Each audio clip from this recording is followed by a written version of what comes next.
So yun, magandang umaga po sa atin mga lods. Parang Honda D ngayon eh. Kasi puro Honda yung ginagawa natin. Ito naman yung Honda City na ito ay, ang issue niya mga lods, may tulo siya ng bumabahay sa loob. Tapos ito naman yung Honda na ito, FD 2006. Ang issue nito, tagas. Yung mga oil seal niya, pinalitan natin. Pati yung oil seal dyan mga lods, pinalitan natin yan.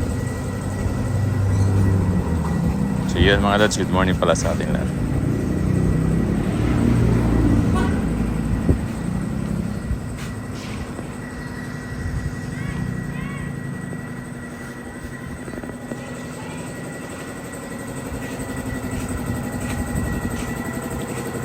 Yun mga lods, magbaba tayo ng transmission mga lods dito sa Honda na ito. 2008 model to. Oil seal sa loob.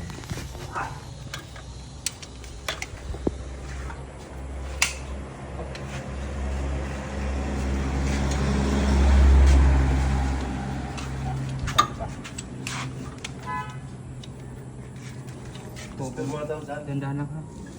Oh, okay na ka na. Isa.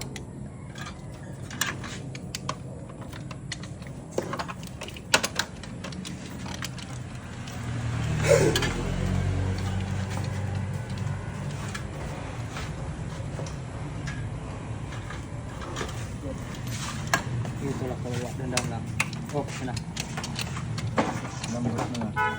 Dalawa na lang yan?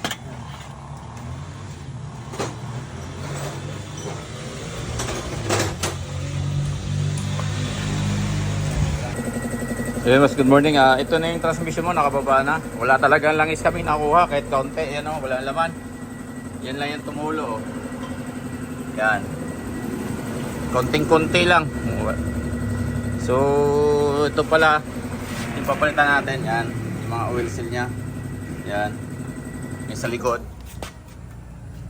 Yan. Yan yung sa loob. Yung sa makina, sinabay ko na rin dahil may nakita akong konting tulo yung sa oil seal sa likod sa makina. Ayan o. Yan.